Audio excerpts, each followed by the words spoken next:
얼마 전에 그 뉴스를 보니까 깜짝 놀랐습니다. 왜 놀랐느냐? 이 학자들이 연구를 하는데 뉴욕시가 해마다 조금씩 가라앉고 있다라는 거예요. 어이구, 이거 무슨 일인가 보니까 뭐 맨하탄, 브루클린, 퀸즈가 다 해마다 한 1mm에서 2mm씩 가라앉고 있다고 하더라고요. 무슨 말인지 당장은 티가 안 나지만 점점 시간이 갈수록 비가 많이 오거나 그러면 이제 물이 넘치고 낮은 지역은 완전히 가라앉는 그런 일들이 발생할 것이라는 것입니다. 그냥 뭐 이것만 가라앉는 것으로 끝나는 게 아니라 사실은 이미 1950년 이후로 이 뉴욕 근방 바다에 이 해수면이 22cm가 높아졌다고 합니다. 이미 많이 높아져 있는 거예요. 그러니 이 높아진 해수면에 또 이 맨해튼이 가라앉으니까 깜짝 놀랐네. 이 맨해튼이 가라앉고 있으니까 이거 충격적인 소식이에요. 왜냐하면 이 세계 건축을 공부하시는 분들이 다 뉴욕에 와서 공부를 하고 고층 빌딩 짓는 법을 연구를 많이 할 정도로 뉴욕의 건축이 아주 대단하다고 합니다. 그리고 또 뉴욕 건축의 특징이 뭐냐면 이 기반이 아주 튼튼하다라는 것입니다. 왜냐하면 뉴욕, 특히 맨해튼은 다 이 기반이 바위, 암석으로 되어 있기 때문에 뭐 어지간한 지진에는 흔들리지도 않고 어지간해서는 이 건물이 흔들릴 일이 없다라는 것입니다. 더군다나 이 뉴욕이나 이 미국 동부 지역은 지진 때와는 또 거리가 멀기 때문에 상당히 이 고층 건물을 짓기에 아주 최고의 조건이 바로 뉴욕, 또 특별히 맨해튼이라고 합니다.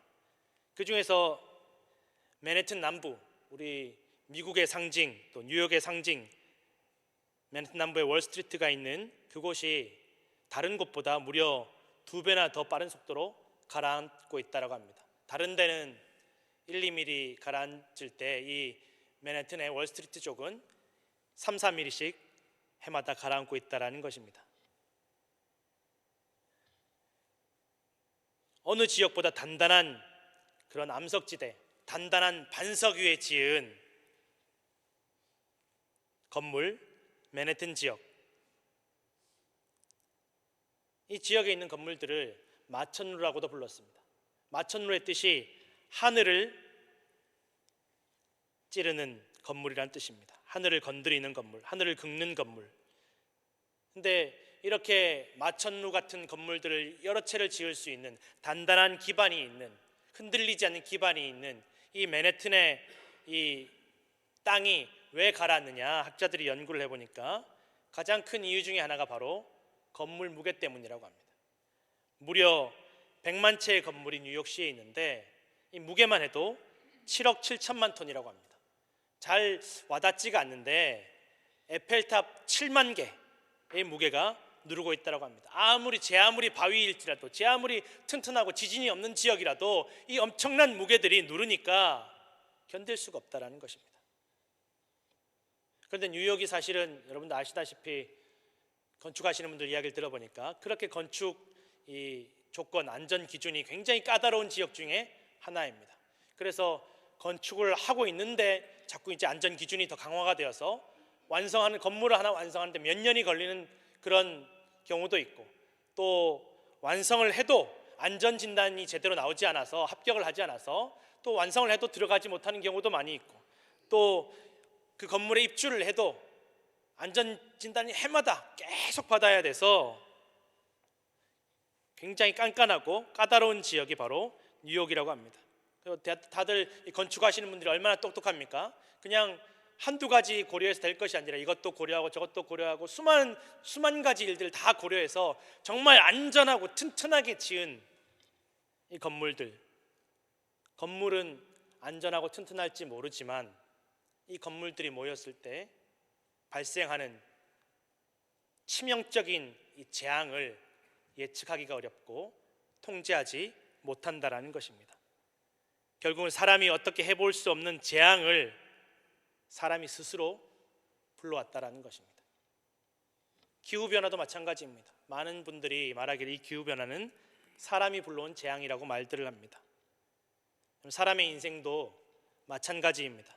내 인생 잘 통제하고 내가 기반 잘 닦아서 내 자녀가 살아갈 기반도 잘 닦고 노후에 내가 은퇴하고 난 생활도 잘 할 수 있는 기반을 잘 닦아야지. 계산하고 또 계산하고 이 사람 이야기도 듣고 저 사람 이야기도 듣고 오랜 세월 꾸준히 잘 준비한다 할지라도 갑자기 닥쳐오는 위험과 어려움은 피하기 어렵다라는 것입니다.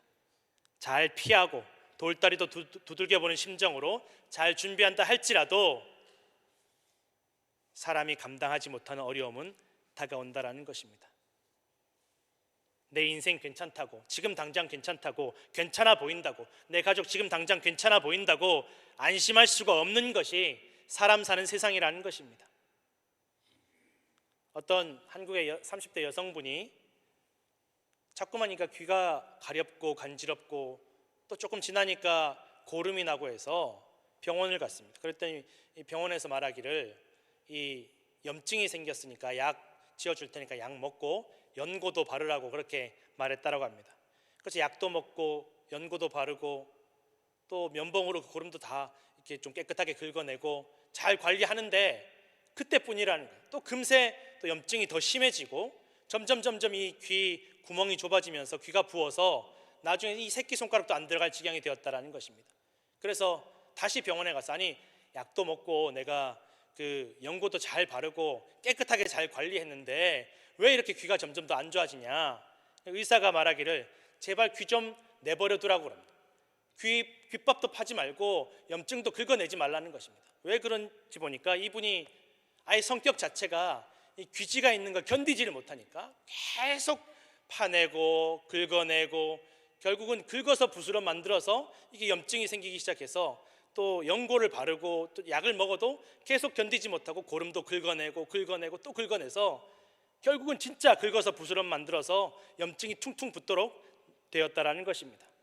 깨끗하게 위생을 위해서 귀를 파고 또 빨리 나으려고 고름을 닦아낸 것이 오히려 병을 만들고 병이 낫지 않게 만드는 결과를 가져왔다라는 것입니다. 호주의 어떤 남성은 이 면봉으로 귀를 파다가 뇌뼈에 염증이 생길 정도였다라는 것입니다. 여러분 귀집할 때 조심하시고 가급적 파지 마시기 바랍니다. 사람이 스스로 세상과 자신의 인생을 통제하고 다스릴 수 있다고 생각하지만 오히려 사람이 통제하고 다스리려고 할수록 또 문제를 예방하고 또 문제를 생기지 않게 하려다가 문제가 생기고 문제를 없애려고 하다가 문제가 커질 때가 얼마나 많이 있는지 모릅니다. 인류 역사상 가장 지혜로운 사람으로 인정받는 솔로몬 왕, 잠언에서 여호와를 경외하는 것이 지혜의 근본이고 거룩하신 자를 아는 것이 명철이라고 말하고 있습니다. 내가 내 힘으로 문제를 해결하고 문제를 생기지 않도록 예방하고 내가 내 힘으로 내 인생을 통제하고 다스리는 것이 아니라 하나님을 의지하는 것이, 하나님을 경외하는 것이, 하나님을 높이고 하나님을 두려워하는 것이 참으로 사람의 지혜임을 인간 역사상 가장 지혜로운 사람이 말하였다라는 것입니다. 경외는 말 그대로 높이고 두려워하는 것을 의미합니다. 창조주이시고 통치자이신 하나님을 존경하고 높이고 두려워하는 것이 참된 지혜라는 것입니다. 두려움은 단순히 공포를 의미하는 것이 아니라 정말 전능하신 창조주이신 하나님 앞에 우리의 연약함과 나약함을 깨닫는 것이 바로 참으로 하나님을 두려워하는 것이라는 것입니다. 다윗도 끊임없이 하나님을 경외할 것을 이스라엘 백성들과 자녀들에게 강조했습니다. 또 스스로도 일생 동안 하나님을 경외하기 위해서 하나님을 높이고 두려워하기 위해서 몸부림을 쳤던 사람이 오늘 시편 8편을 썼던 다윗이라는 사람입니다. 오늘 1절 말씀에 여호와 우리 주여라고 말씀하고 있습니다. 여기서 주라는 말은 원래 주인, 다스린다라는 의미입니다. 통치자를 의미합니다. 무슨 말입니까? 다윗은 일평생 하나님께서 나를 다스리시는 분, 나를 지으신 분, 나를 통제하시는 분이시라는 것을 인정하고 끊임없이 그 입으로 고백하였다라는 것입니다. 그래서 다윗이 어리고 연약했을 때, 아무도 알아주지 않을 때, 가족들도 다윗을 무시하고 다윗에게 손가락질할 때에도 그는 흔들리지 않고 담대하였고 골리앗 앞에서 두려워하지 않았습니다. 왜 두렵지 않습니까? 하나님이 나를 다스리시는 내 주인 되시고 나의 통치자가 되시는데 골리앗이 무슨 문제이겠습니까? 흔들리지 않았습니다. 두려워하지 않았습니다. 담대할 수 있었습니다. 하나님을 경외하고 하나님께서 나를 다스리시고 창조하신 주님이심을 믿으면, 받아들이고 인정하면 두려울 일이 없습니다. 흔들리지 않습니다. 담대하게 됩니다. 용기가 생긴다라는 것입니다. 성도 여러분, 우리 인생의 기반이 어디에 있습니까? 이 땅에 쌓아둔 물질에 있습니까? 한때 젊었던 우리 육신에 있습니까? 우리의 믿음에 있음을 기억하시기 부탁드립니다. 하나님을 경외하는 지혜로운 사람은 무슨 일을 만나도 하나님을 의지하고 하나님 통해서 문제를 해결하기 위해서 애쓰는 사람입니다. 심지어 자신이 씻을 수 없는 죄와 실수일지라도 철저하게 하나님께 맡기는 것입니다. 내 문제, 내 어려움, 내 죄악들, 내 부끄러움들 내가 해결하고 내가 덮으려고 하지 않고 하나님께 맡기는 것입니다. 그래서 다윗은 밧세바와의 치명적인 범죄로 인해서 살인죄와 간음죄가 드러났을 때 하나님 앞에 기도하면서 철저하게 하나님께 맡기는 것입니다. 하나님, 나를 사람의 손에 맡기지 마시고 하나님께서 나를 벌해 주십시오. 나는 하나님 앞에 죄인입니다.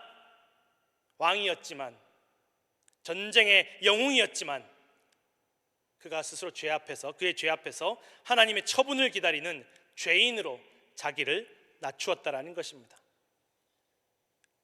또한 가장 사랑했던 아들 압살롬이 반역을 일으키고 배신하여서 아버지를 죽이려고 달려들 때 그가 도망쳤습니다. 그리고 제사장들이 그 언약궤를 들고 다윗을 쫓아갑니다. 이 언약궤가 있어야 왕이 명분이 있습니다. 분명히 압살롬이 잘못한 것인데 하나님이 왕의 편이 되실 겁니다. 하나님은 왕의 편입니다. 그때 다윗이 제사장들에게 말합니다. 언약궤를 가지고 돌아가라. 원래 있던 곳에 두어라. 하나님께서 나에게 은혜 주시면 다시 나를 하나님 앞에 불러주실 것이다. 억지로 내 처지와 형편에 하나님의 뜻을 끌어다 맞추는 것이 아니었습니다. 하나님, 내 편이 되어 주십시오가 아니라 내가 하나님 편이 되기 위해서 애썼던 사람이 다윗이었다라는 것입니다. 여러분, 이것이 하나님을 높이고 두려워하는 마음이라는 것입니다. 하나님, 내 편이 되어 주십시오. 나에게 승리 주십시오. 내가 맞지 않습니까? 가 아니라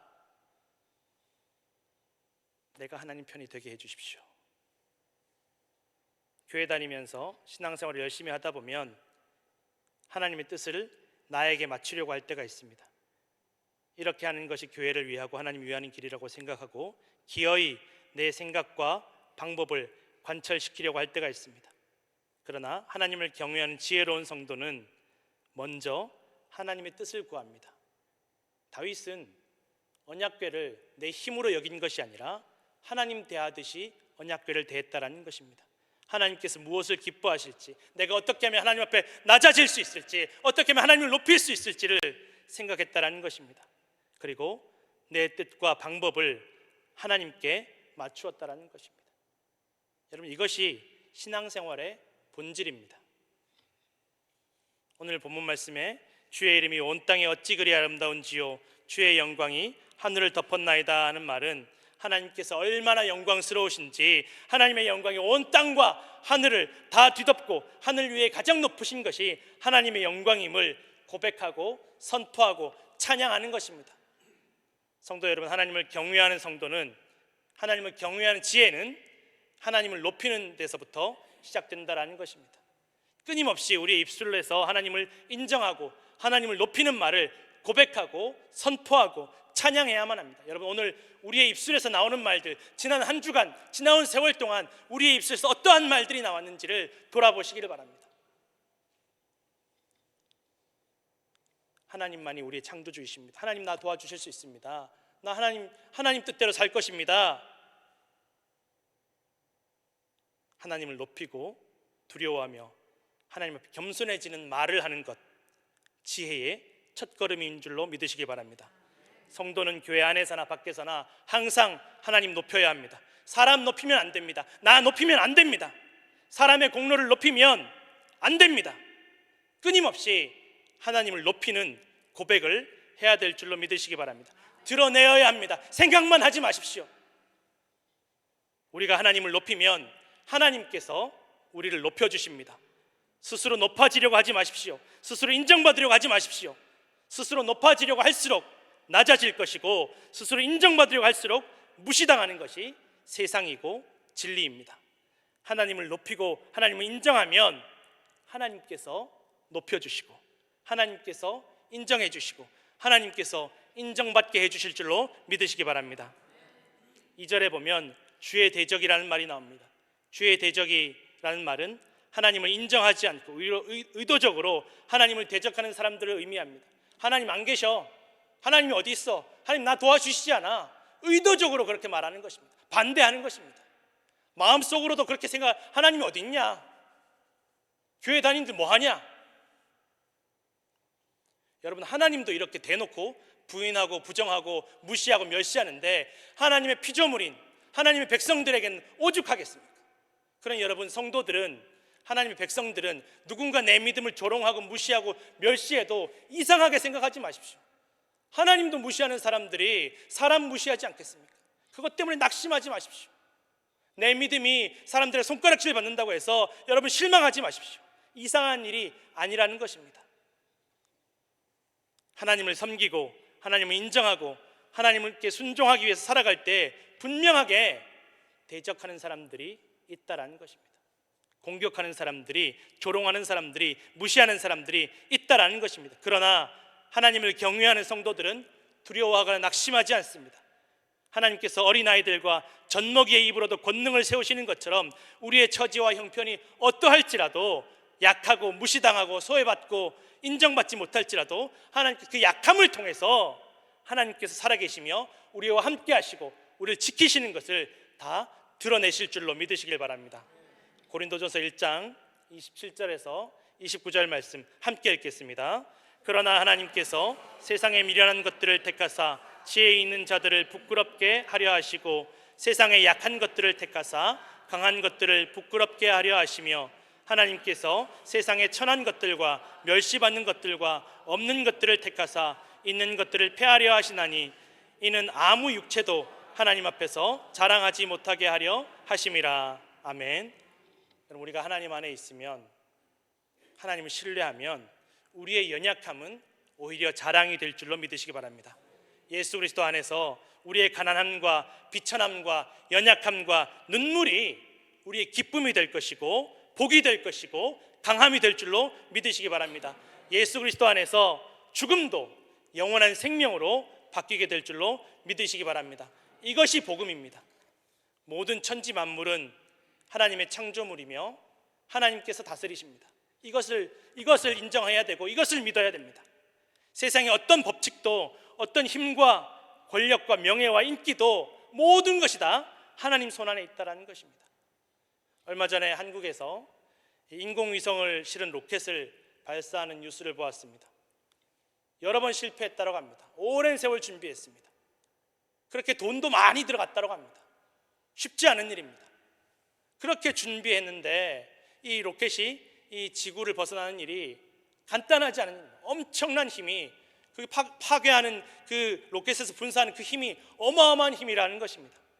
반대로 말하면 여러분, 이 지구가 그 로켓을 끌어당기는 힘이 얼마나 대단한지 모른다는 것입니다.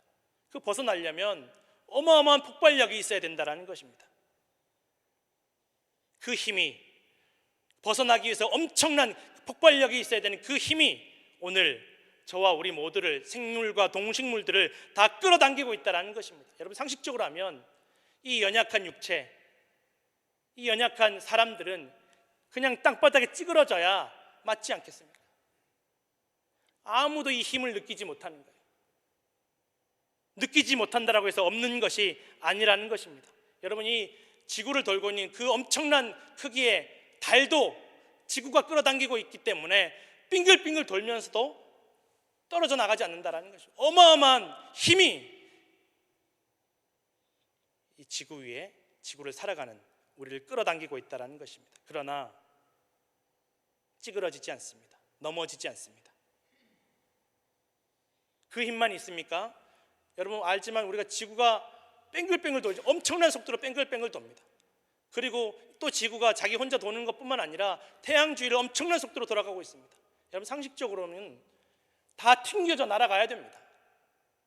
무슨 힘이 있습니까? 우리가 뭘 붙잡은들 이 엄청난 속도를 이겨낼 수 있겠습니까? 그리고 간신히 붙잡고 있는다고 한들 여러분 생각해 보십시오. 지구에서 그 엄청난 힘이 끌어당기고 있고 또 튕겨져 나가는 힘이 엄청나고, 그러면 이 연약한 인생은 갈기갈기 찢겨져야 마땅하다라는 것입니다. 무슨 힘이 있습니까? 그런데 이 수많은 엄청난 힘들 속에서, 이 힘의 한복판에서 우리는 찢겨지지 않습니다. 정말 우연이라고 하기에는 너무도 기가 막힌 우연이고 기적이 아닐 수 없다라는 것입니다. 그럼에도 우리는 느끼지 못하고 깨닫지 못하고 불안해하지 않고 자유롭게 살아간다라는 것입니다. 이미 여러분, 우리에게 주신 은혜가 얼마나 엄청난지를 사람들은 깨닫지 못하고 느끼지 못합니다. 너무도 당연하고 자연스럽게 여기고 누리는 모든 일상이 이미 기적 같은 은혜임을 느끼지 못하는 것입니다. 성경은 말씀하십니다. 당연하고 자연스러운 것은 아무것도 없으며 모든 것이 하나님의 섭리이며 은혜임을 말씀하고 있다라는 것입니다.